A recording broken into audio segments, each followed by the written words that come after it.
Bismillahirrahmanirrahim. Welcome to 10th class.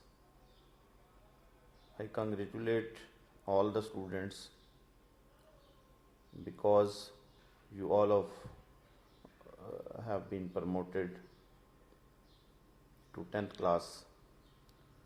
Multan Public School and College is managing the online lectures for you. Welcome again to the new class. I am Muhammad Saeed Tahir from Multan Public School and College.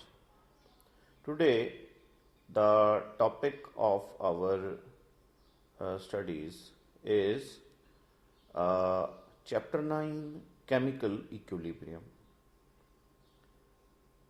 इस chapter में कुछ important terms हैं.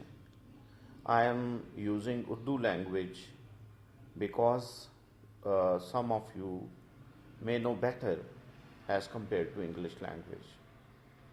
So, important terms जो हैं वो हैं सबसे पहले हम कहते हैं कि what is chemical reaction. Chemical reaction को हम define कुछ यूँ कर सकते हैं. A process in which one or more substances react together to form new substances. जो नई चीज़ें बनती हैं उनकी खसूसियात बिल्कुल पहले वाली से मुख्तलिफ होती हैं. इसमें दो चीज़ें होती हैं जैसा कि आप देख रहे हैं. एक हैं reactants, the substances which react together.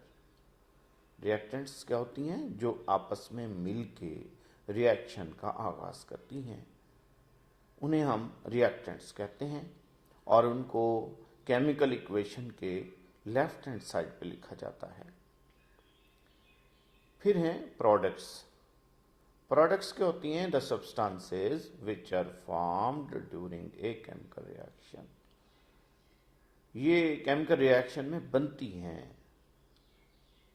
जैसा कि आप इस इक्वेशन में देख रहे हैं कि इनको हम दाएं तरफ लिखते हैं. किसके? एरो के, यानी ये जो दरमियान में तीर का निशान है उसके दाएं तरफ प्रोडक्ट्स होती हैं और लेफ्ट साइड पे रिएक्टेंट्स होती हैं. मसलन A प्लस B यानी दो रिएक्टेंट्स हैं, आपस में मिलके बना रही हैं C प्लस D जो कि क्या हैं? प्रोडक्ट्स हैं.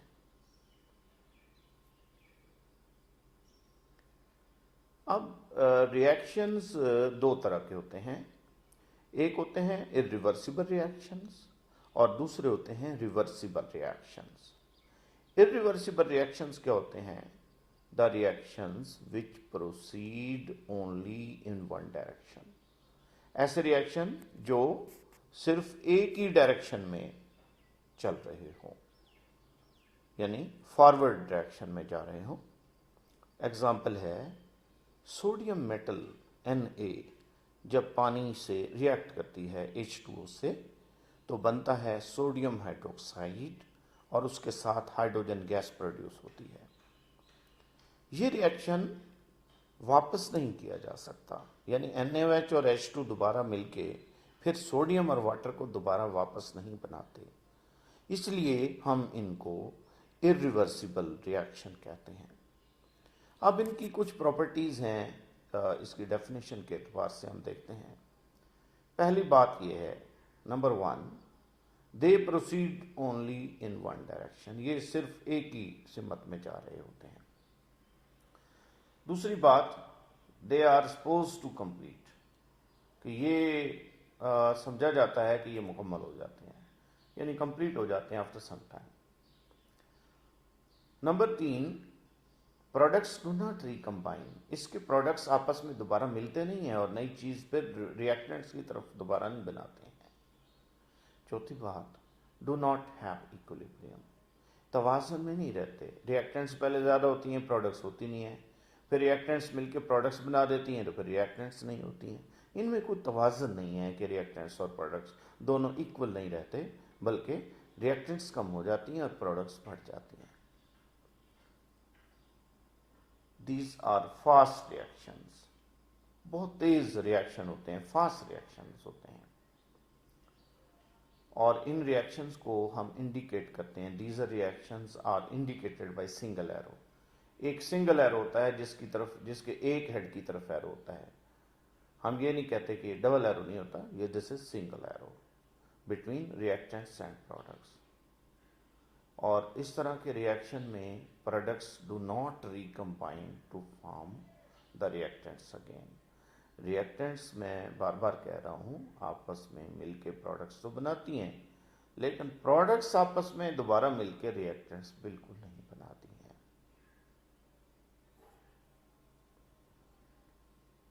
नेक्स्ट स्लाइड की तरफ हम चलते हैं। रिवर्सिबल रिएक्शन पे क्या है? The reactions in which products recombine to form the reactants again, जिसमें प्रोडक्ट्स आपस में मिलके दोबारा रिएक्टेंट्स बनाती हैं।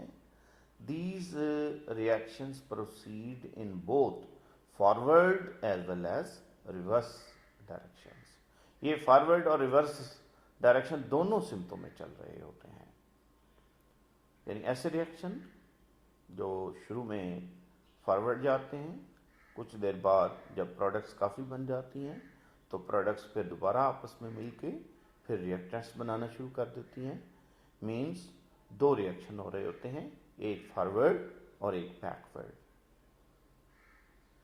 सो example is there, hydrogen H2 प्लस I2 आयोडीन आपस में मिलके क्या बनाती है? HI, हाइड्रोजन आयोडाइड, या हम इसे हाइड्रिक एसिड भी कहते हैं। जस्ट हाइड्रोजन आयोडाइड बेहतर है। इसको बैलेंस किया हुआ है इसलिए 2 से मल्टीप्लाई किया गया है, और इसके दरमियान एक डबल एरो लिखा हुआ है। डबल एरो का मतलब है फॉरवर्ड भी जा रही हैं, बैकवर्ड भी जा रही हैं। अब इसके कैरेक्टरिस्टिक्स क्या हैं? Characteristics of reversible reactions. पहली बात, products recombine to form reactants again. दूसरी बात, they proceed in both forward as well as reverse directions. तीसरी बात, these reactions never go to completion। ये कभी कंप्लीट ही नहीं होते, क्योंकि प्रोडक्ट्स बन गए तो प्रोडक्ट्स रिएक्टेंट्स बनना शुरू हो गए, रिएक्टेंट्स ज्यादा हो गई तो फिर प्रोडक्ट्स बनना शुरू हो गई।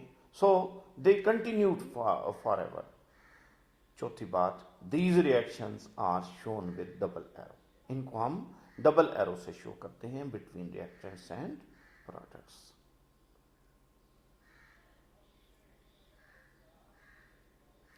नेक्स्ट स्लाइड है dynamic chemical equilibrium. A reaction in which chemical equilibrium takes place, when the rate of forward reaction equals the rate of reverse reaction। एक ऐसा वक्त आता है जब फॉरवर्ड रिएक्शन बैकवर्ड रिएक्शन के इक्वल हो जाता है। The overall reaction does not stop. इसमें ओवरऑल रिएक्शन रुकता नहीं है। होता क्या है? 2-3 बातें हैं। पहली बात, in the beginning the rate of forward reaction is fast but reverse reaction is negligible. लेकिन जो रिवर्स रिएक्शन है वो बहुत थोड़ा होता है। The forward reaction slows down. Forward reaction Aahista Aahista slow होना शुरू हो जाता है, while the reverse reaction speeds up, वो तेज हो जाता है। आखिरकार एक स्टेज आती है, finally the rate of forward reaction becomes equal to the reverse reaction, which is called dynamic equilibrium, जिसको हम डायनामिक इक्विलिब्रियम कहते हैं। एट द एंड हम इसको लिख सकते हैं कि rate of forward reaction is equal to rate of reverse reaction. इसे हम कहते हैं डायनामिक इक्विलिब्रियम। आखिर में एक बात आपको बताता चलूं कि इक्विलिब्रियम का मतलब होता है तवाज़ुन। जब दो चीज़ें, जैसे एक तराजू होता है, उसके दोनों पार्ट जो होते हैं